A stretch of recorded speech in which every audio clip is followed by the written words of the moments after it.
Get in there and fight, maggot! Abusive Sergeant is a classic, neutral, common, 2/1 for 1 mana whose card text reads Battle Cry. Give a minion +2 attack this turn. According to Hearthstone, Abusive Sergeant is used in 9% of all of the decks, and is picked 54% of the time in Arena. Adwocto rates Abusive Sergeant as below average in Arena, while Trump rates it as poor, the 52nd best neutral common out of 83. Abusive Sergeant. It's a card you can almost tell is aggro-oriented just by its name alone. 1 health minions are generally pretty bad in Hearthstone because they die to several of the hero powers, so the ability has to be pretty good to make them worthwhile. Abusive's Battle Cry is indeed pretty good. If you think about it, it does the same damage to mana ratio as Arcane Shot or Holy Smite, albeit more situationally. And it does add a minion, however small, to your board. So this card is perfect for aggressive strategies with charge creatures, and also for board control decks that sometimes need to get that extra little boost to their minions so that they can trade effectively, like Zoo, Demonlock, or Midrange Hunter. You should usually only play Abusive when you can get some mileage out of his Battle Cry. However, depending on the aggressiveness of your deck, it is a fine choice to play him naked versus classes that can't easily deal 1 damage to it, like Warrior or Warlock. If you have to play Abusive naked, don't buff an enemy minion if you're about to hit it. It happens to the best of us. Here we go. Oh my god, did I just really do that? Here we go. I'm so stupid.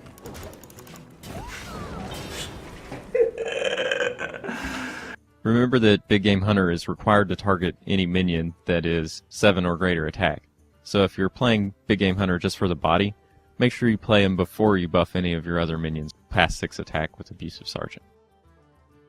The Wind Fury effect serves as a force multiplier for Abusive Sergeant's Battle Cry. The same goes for Blessed Champion, and to some extent Foe Reaper as well.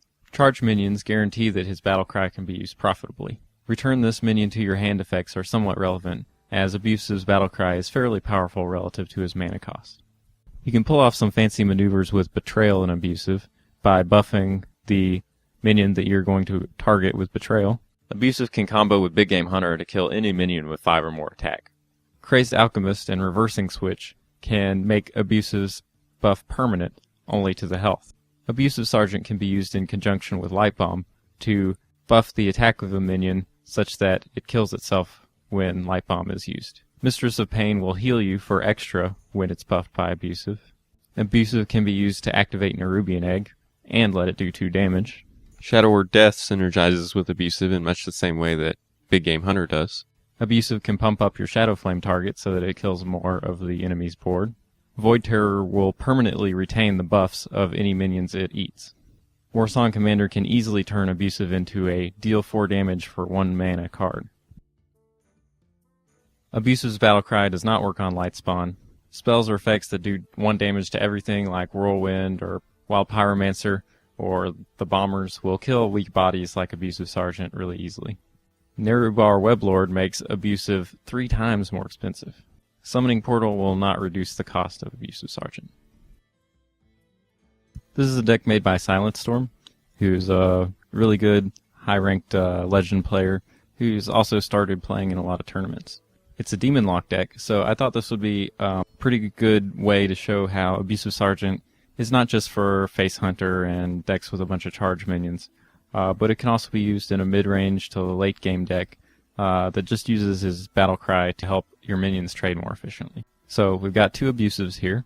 These synergize with Mistress of Pain, which is a low attack, high health minion, so it's already a good carrier for the buff.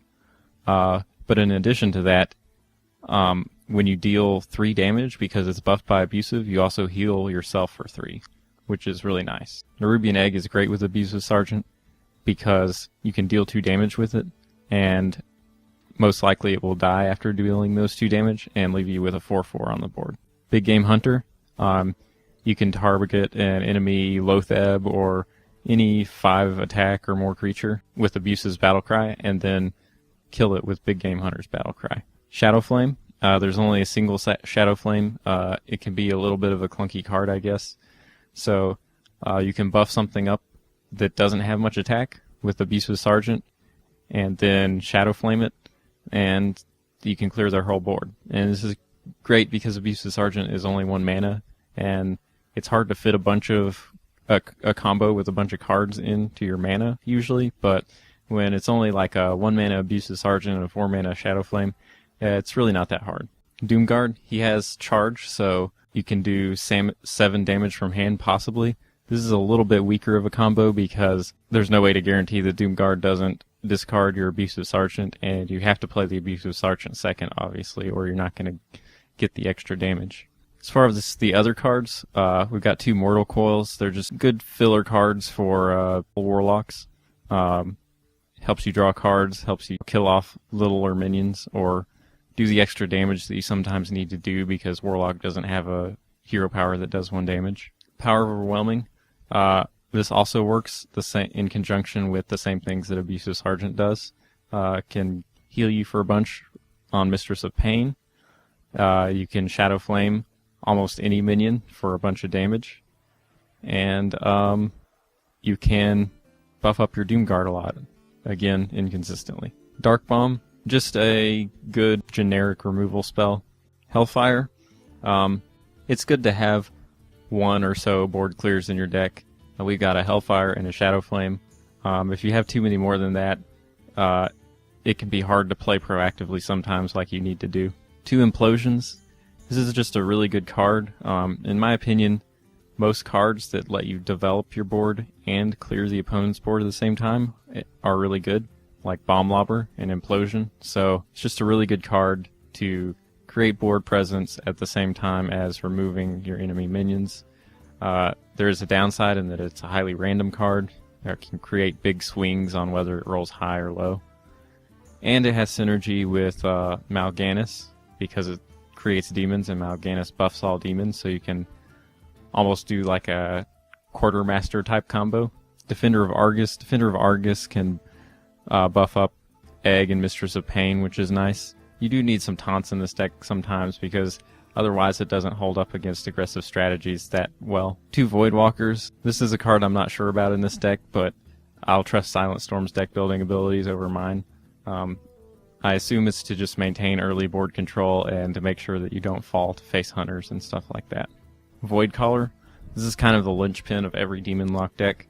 It's such a big tempo play to have them kill a 4 health minion, and when they kill it, to replace it comes out this huge like Mal'Ganis or Jiraxis or Doomguard. So it's a really great card.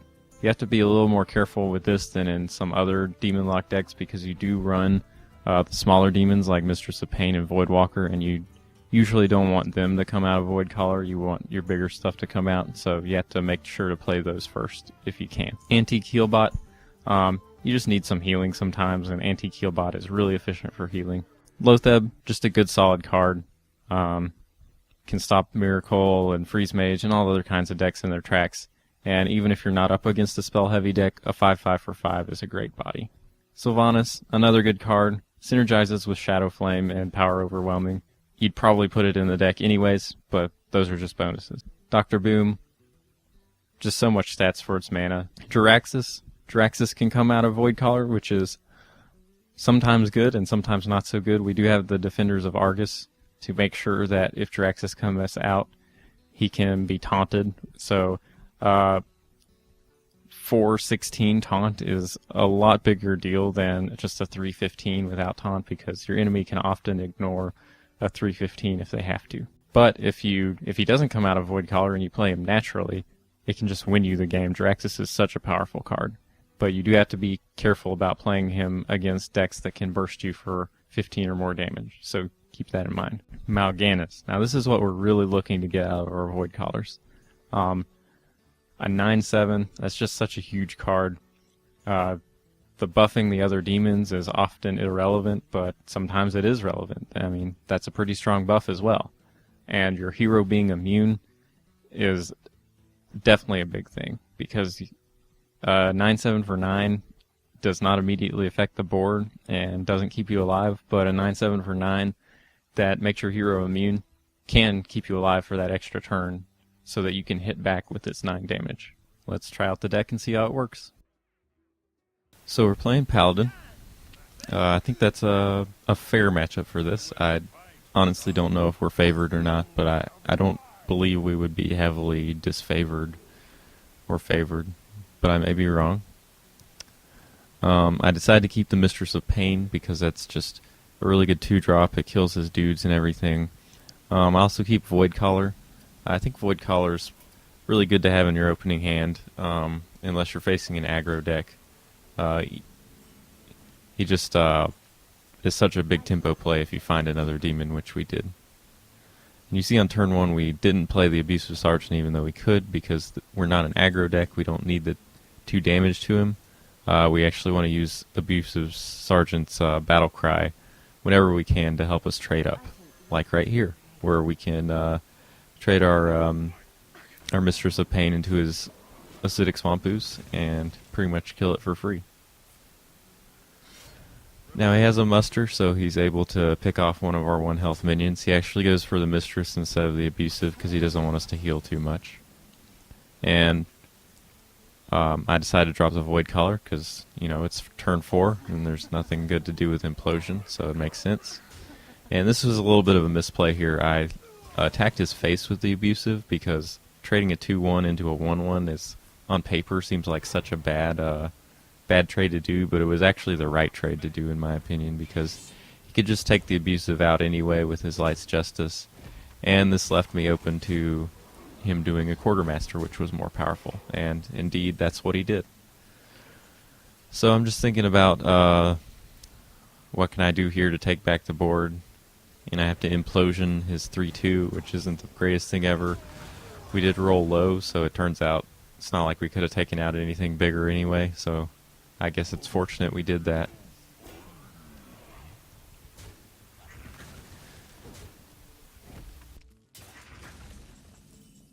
And we get an Abusive off the top, which is great because it can make our 3-1 a 5-1, and trading a 5-1 into a 3-5 is pretty much always a really good trade. I dropped the Void Collar first because I want to send Mal'Ganis out there 100%. And this is a really powerful board. We can win this game in the next couple turns if he doesn't have Equality. And he has Equality. That was pretty much the only thing that saved him here. But, you know, it's a Paladin. They're probably going to have Equality. This may be a more controlling Paladin, so he probably runs 2. And this actually puts us pretty far behind because now we're on 1 card and he has 5. You know, luckily we're a Warlock. We can climb back into the game. We can regain card advantage, hopefully. But we're still not looking in great shape. Luckily, all he had to do with his turn there was, after Equality, was to make a dude, so he's not retaking the board really heavily right now. I decided to drop a Doomguard and discard the Healbot because the Healbot's not that powerful in this situation, and we can't cheat out a Doomguard with a Void Collar anymore because we used both of ours. So this is pretty much the best it's going to get for Doomguard. Later in the game, he's almost guaranteed to discard 2 cards instead of 1, so I think now is the perfect time to play it. My opponent hits my face with True Silver. That's something I found a little bit odd. I guess he's playing around Harrison Jones or something, even though I haven't been holding a card like Harrison the whole time. Maybe he thinks I drew into it the last turn. And we're just going to drop all of our minions except for Big Game Hunter. I think we need to save Big Game Hunter for his Dr. Boom. We need to get that big value type of play like that to stay in this game. We can't just throw minions out there willy-nilly anymore. Because of something like Consecrate, that would have taken out our Big Game Hunter for free. Now Consecrate's okay for him here, but it's not so great because we did have that egg. So Consecrate pops the egg. But it does allow him to take out our Doomguard with the True Silver. And I don't really agree with him using his hero power there before hitting the Doomguard. I think if he'd used it after, he might have been able to get an extra hit on my face or on the egg here.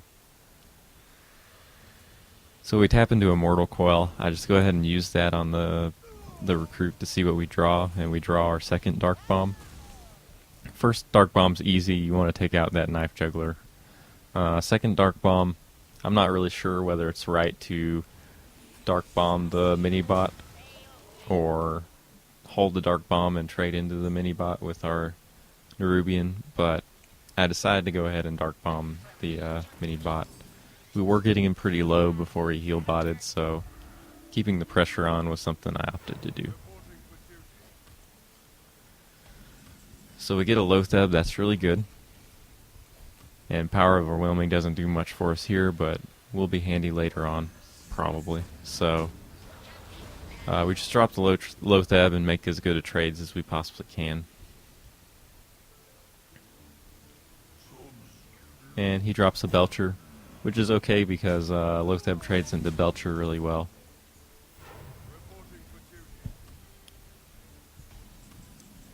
And we pick up a Hellfire. Hellfire is not really good here because after we trade, we would trade into the Belcher first, and then the Hellfire would kill our Lotheb and only kill like one or two of his minions, so that's not great. But we do tap into a Dr. Boom, which is, on the contrary to the Hellfire, is really great for us. It makes us a little weak to mind control tech. I would expect this type of Paladin to maybe be running a mind control tech, but looks like he doesn't have that.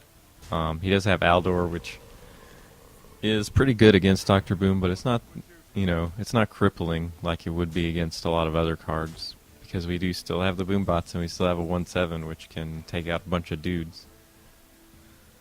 Now this is a pretty good Hellfire.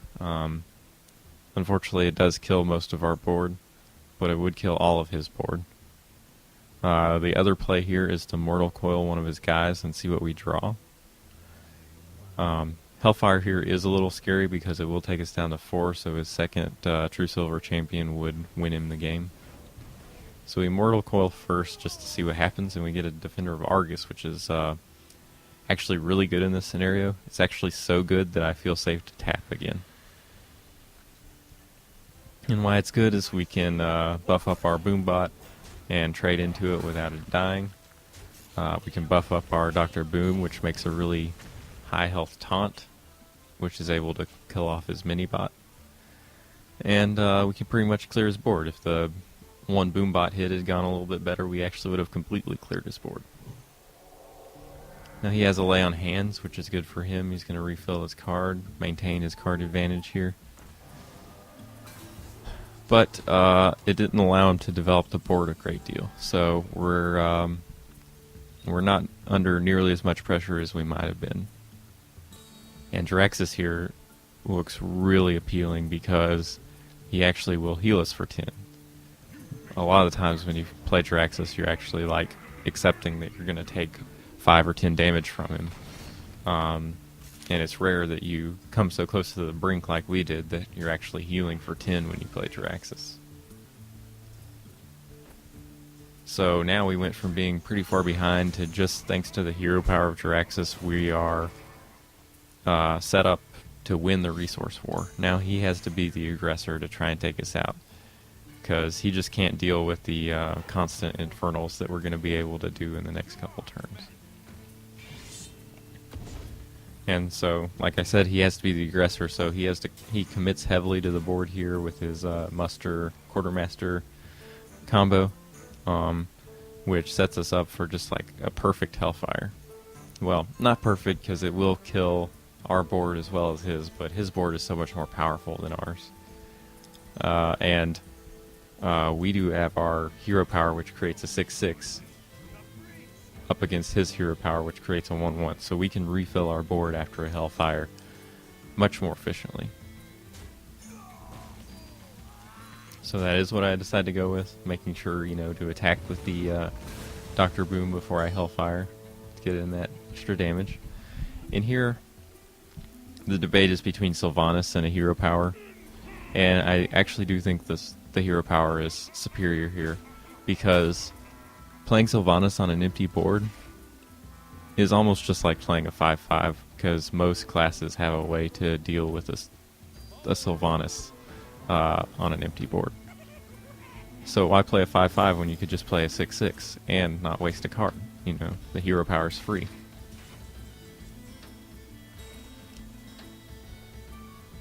So here he had a Dr. Boom. We've been saving up this big game hunter all game, so that's good for us. And past that, I'm thinking, what do I want to do? Well, I want to trade into the Boombot. So whenever you're trading into a Boombot, you should think about how do I want to set up the board so the Boombot's most likely to hit something that I want it to hit.